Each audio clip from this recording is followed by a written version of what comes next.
Alright, hey there everybody. So I just wanted to do a quick video of my 3DS game collection. Now some of these games are on the backlog.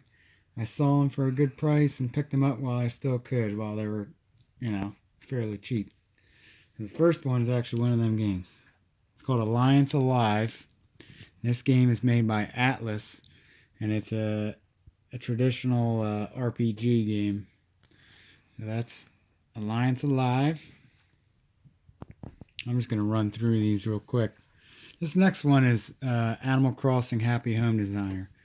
My wife played this game, and I guess it's kind of like you model homes and, different apartments for people, and, they rate your home that you make for them. That's my assumption, though. Nooks Homes is now hiring. Alright, the next game is Animal Crossing New Leaf. This game is a lot of fun. I think this is one of the reasons why my wife got her 3DS. She got a hold of this copy and played it for a couple hours, and she had to have one of her own. Basically, you get on a train and you meet up with this cat, and he asks where you're going, where you're from, and you get to this town, and the next thing you know, you're the mayor of the town, and you have to organize everybody and, do daily tasks and clean up your town and build new, places to buy things at. It's a lot of fun. I highly recommend it. The next game is another RPG made by Square Enix. It's called Bravely Default. This is another game where I popped it in for, maybe an hour or so. Played it. Plan on playing it more, but it's another one that's just on the back burner. It's another Japanese like RPG made by Square Enix. Next game we have here is Detective Pikachu. And a very odd game, but it presented itself really well. It looks really nice on the 3DS. I probably wouldn't mind, playing it again. There was a lot of interesting detective work going on in this game with Detective Pikachu. It's a lot of fun. Kind of weird with Pikachu talking. That's Detective Pikachu. Alright, the next couple games here I have are Fire Emblem Awakening, Fire Emblem Shadows of Valentia Echoes, Fire Emblem Fates, Birthright, and Conquest. I would recommend starting out with Fire Emblem Awakening. This is the first game that I played in the series, and I'm sure a lot of people have played in the series. It's kind of like a good starting point. A lot of the veterans will tell you that this is not a good starting point to, start with the older ones first, but this is the first one that kind of really popped out and was available to me at the time. The next one I played was Birthright, and I'm still in the middle of playing this one. And this is the easier of these two, Fates and Birthright and Conquest. So if you want to, go an easier route, start with Birthright. Go the more challenging route, go with Conquest. And Fire Emblem Echoes, Shadows of Valentia is more of an original Fire Emblem game, from what I hear. This is another one that's on the backlog. But Fire Emblem's a lot of fun. I highly recommend it to anyone that likes their strategy RPG games. Alright, the next game on the list is Kid Icarus Uprising. I got this used. It didn't come with the stand for your hand. The controls to this game are a little bit weird. You kind of have to use the touch screen to aim. Then you move your character with the control pad, the circle pad, and you fire with the left trigger. So the controls are a little weird, but it's a lot of fun. And I mean, if anybody's played Super Smash Brothers, Brawl or 4 or the new and upcoming Ultimate, you're gonna come across Pit. That's the main character here, and It's a lot of fun. The soundtracks are good. It's made from the same guy that made Super Smash Brothers Brawl and Melee, and it's just a lot of fun. All right, next game is going to be another backlog game, but I found it and it was cheap. This is Kingdom Hearts 3D. My wife likes Disney, so I figured she might want to play this one. There's a lot of Disney characters. As you can see, Mickey Mouse is flying down with the characters. I'd like to try it. Don't know too much about it, but that's another one that's on my backlog. Alright, this next one is my wife's Kirby Planet Robobot. It's a, typical Kirby game. Suck up enemies, transform into their abilities, but there's also a robot factor involved. You hop in this like mech suit and you can download copies of enemies and have the copies as a giant robot. And you can jump in and out of like a in and out of the world, like you'd see like a level behind you, you pop in back there and then hop back in the front. It's pretty cool. Alright, the next game we have is The Legend of Zelda: A Link Between Worlds. Now this game, I didn't play it on the hard copy. I actually played it, downloaded on the the Hylian Shield 2DS XL. I played this game, I beat it. It was a lot of fun. I hadn't played A Link to the Past before, but apparently this is like a modern day A Link to the Past. And Link turns into almost like a cartoon character, and he can, he turns into a painting, and he can like walk across walls and walk in between cracks of walls, and it's really cool. Highly recommend it. Link Between the Worlds. Alright, next two we have here are Legend of Zelda: Ocarina of Time 3D. It's a classic, must-have. I shouldn't have to explain too much about this.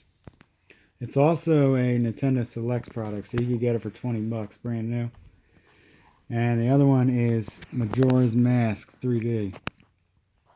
Now, what I like to say about these games is instead of having to pause to pick items, everything's on the touch screen, so you can, pick your items on the fly pretty much. It's a lot of fun. Highly recommend them. Can't go wrong with some old Nintendo 64 on the go. Speaking of retro games on the go, we have Luigi's Mansion, which just came out recently, and we have Luigi's Mansion Dark Moon. Now, I just beat this game today. It was a lot of fun. I actually had never beaten it on the GameCube. Luigi's Mansion Dark Moon, I'd have to get my youngest son up here to tell you about it because he is infatuated with Dark Moon. I played a little bit of it, but the controls are a little bit different than the original. I'm just used to having a C-stick, so using the new 3DS or the new 2DS XL really comes in handy when playing Luigi's Mansion, the first one. Good games. Next game we have is Metroid Samus Returns. It's a throwback to the original Game Boy with Metroid 2, I believe it was. I can't remember. Correct me if I'm wrong. But it's a 3D, 2D Metroid game. And, you basically go through the world just blasting the hell out of aliens. Can't go wrong with that. Metroid Samus Returns is a good game. Alright, the next two games we have here are they're Monster Hunter Ultimate 4 and Monster Hunter Generations. A lot of people say these games are great to play online with friends. I have no friends. No, I'm just kidding. I'm just kidding. But these games are a lot of fun. You hunt down monsters and you collect different herbs and items, and you craft better weapons and better armor, and you progress through the game that way. I'd like to play more of it. I've only barely scratched the surface, but it seems like a lot of time consumption with these two games. The next one is a spin-off of the Monster Hunter series, and it's called Monster Hunter Stories. If you're familiar with Pokemon, it's very similar in the way that you collect dinosaur eggs and you hatch them as needed. Um, so you hatch a dragon, right? Well, you get two, different monsters. You can fuse their DNA to create stronger monsters. It's kind of cool. This is another one where I kind of just scratched the surface, but it seems to have a lot of good potential. It's a more recent release for the 3DS. Monster Hunter Stories. All right, this next section is pretty big. This is probably one of the main reasons why I got the 3DS to begin with. So we'll start out with the two that came out first for it. Pokemon X and Pokemon Y. This is the Generation 6 of Pokemon. It kind of brought back a lot of nostalgia for people. You get the Kanto starters, Squirtle and Bulbasaur and Charmander are in this games. But it's very linear, and I don't know, out of all the 3DS Pokemon games, these are probably my least favorite, but it kind of brought it back to a lot of, older Pokemon fans. Pokemon X and Y. The next would be Omega Ruby and Alpha Sapphire. I only have the box for Omega Ruby, but I also have Alpha Sapphire. Now, these games were really, really good for me, and I think my wife can attest. This was her first Pokemon game that she ever played, was Omega Ruby. Now, my first Pokemon game that I ever played was Pokemon Ruby when it came out. So, this was like really a throwback for me. But on top of that, the extra content in this game after you have beat the game was unbelievable. Like the amount of legendary Pokemon you can catch after the game is unbelievable. Between the two games, you could have a whole bunch of extra stuff. There's also a Delta episode after you beat the Elite Four. That's where you catch Rayquaza. Alright. The next two in the series is Pokemon Sun and Pokemon Moon. This is Generation 7. Now this is where Pokemon's like starting to like step out and do different things. So in the other games, you had to have HMs like Fly and Surf to get around, and those were moves that you couldn't delete. You'd have to have them on your Pokemon at all times, and once you gave it to them, it was there. This has a Page Rider. So, Charizard Fly, you just click on that, and then you can fly to wherever you want to go. So that frees up your space for moves, which is kind of cool. This takes place in an island setting like Hawaii. There's a lot of, Pokemon that, are Hawaiian derivative and really good games. But a year later, after these games were released, Pokemon Ultra Sun and Ultra Moon came out. These games are the way to go. If you have not played any Generation 7 Pokemon games, I would pick up either Ultra Sun or Ultra Moon over Sun and Moon. Granted, the beginning of these games are still long-winded like Sun and Moon. It kind of gets you started a little bit more, and there's kind of like extra content after the game. I'm not going to give any spoilers away, but you get more of your money's worth for $40 out of these two games than you would Sun and Moon. Okay, moving on, we have Poochie and Yoshi's Woolly World. Now, if you played Yoshi's Woolly World on the Wii U, this is pretty much the same game. But you can't go wrong. On a rainy day, this is a great game to pick up and just plop in and play. Yoshi's Woolly World is just your typical Yoshi game. You go around eating enemies, and you plop them out in little yarn balls, and you shoot them at other enemies. It's a lot of fun. So I recommend Yoshi's Woolly World to anyone that's played any Yoshi game. Next one is another Atlas game. It's called Radiant Historia. Now this game is another RPG style game. Now in combat, it's a 3x3 grid where the enemies are, and you use moves to pull enemies closer, and the goal is to stack up enemies. So there's an enemy in the back, you pull him forward one, then you move him and another guy left, then you move them left, and now you got 4 enemies in one square, and you attack them all at once. It's a lot of fun. There's time travel involved. So you're going through a story, and say something doesn't go the way you would like it to go in one storyline, you would time travel back in time and branch off into another storyline. You basically make different decisions, and you progress through the game by traveling through time, making different decisions than you had previously made. Radiant Historia by Atlas, a lot of fun. Another throwback to the Nintendo 64 days, Star Fox 64. Great game to pick up and play for a couple minutes.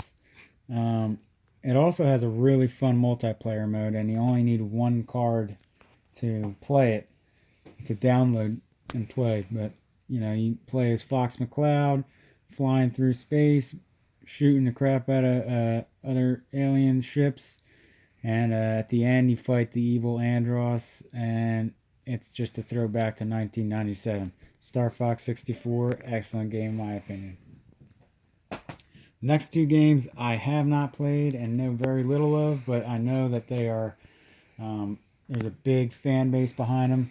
It's the Shin Megami Tensei games, and right now I have Apocalypse, and I also have Strange Journey Redux. I know Apocalypse is more of like the newer style of the game, and Strange Journey Redux is a remake of a DS game. These two are on the back burner, and I will get to playing these ones. Okay, this next game is Shovel Knight. I mean, you cannot go wrong. This game it was Kickstarter funded, and these guys, Yacht Club Games, made a phenomenal 2D platformer. Like, I'm not even good at like the original Super Mario Brothers, but this game just kind of brings it back. So you play as Shovel Knight, and you're trying to save Shield Knight. You can go through different worlds, and you could, shovel stab people, jump on their heads. You can shovel dirt and get gems, and it's a lot of fun. Then after you beat this game, there's also Plague Knight, or not Plague Knight. Well, I guess he's a knight. I'd have to go back, but he plays him. Then he plays Spectre Knight, and like the new one that's coming out, the King of Cards, he plays him. So the music, let me tell you about the music in this game. Like, it's unbelievable. Like, it just hypes you up. You just want to keep going because of the music. This game, 100% recommend it. Get it on whatever console you have because it's out there. I just happen to have it on the 3DS. You've got PlayStation 4, Xbox One, you got the Wii U, you got the Switch, you can get it on that console. I don't care if I'm talking about 3DS right now. Pick up Shovel Knight as soon as you can. Super Smash Brothers for the 3DS. Now, at the time that this came out, it came out for the Wii U as well, which completely eclipsed this game. But for this being the first Super Smash Brothers that was truly portable, you could take it with you and go and play with other people. This game gave the franchise justice. Like, you can't go wrong with Super Smash Brothers on the go. Highly recommend it. You can't go wrong. Super Smash Brothers. Next one. Virtue's Last Reward. Now, this game is kind of like a story-driven game. You have to like read a lot, but if you played 999, you kind of have an understanding what this game is. So you get kidnapped, you wake up in a jail cell somewhere, wherever. You got to figure out how to escape. And then you find out that there's other people that were also kidnapped, and everybody's trying to find a way and understand what the hell's going on. They just want to get out of there and survive. So they all band together, and then you stab people in the back, and then you solve puzzles to get out of their other rooms. Like, there's a lot going on. If you want more complex puzzles, this is the way to go. The next game is WarioWare Gold. It's basically just a large mini game. You go through, and there's like, you have 5 seconds to figure out the mini game real quick, and if you don't do it in time, you get like an X against you. When you get 3 X's, you got to start over. So you got to think quick on your feet and do the mini games as they are. Now there's touchscreen, motion controls, and there's another one. Can't remember off the top of my head. But if you like mini games, this is a great game for you. Next game is the only game that I have that's exclusive for the new Nintendo 3DS. This game will only play on the new Nintendo 3DS and or the new Nintendo 2DS. This is a port of a Wii game that I have a hard time with the combat system. I'm used to actually being close to an enemy to hit him. I'm not used to being 5 feet away from him and he still hits me. That kind of throws me for a loop. But it's another RPG game. I'd like to figure out the combat system a little more and kind of dive in that way. But this is the last game on my list, Xenoblade Chronicles 3D. So that will conclude my video. If anybody has any questions about any of these games, don't be afraid to ask. And I appreciate you guys watching. So that was my Nintendo 3DS game collection. Thanks for watching, guys. See you next time.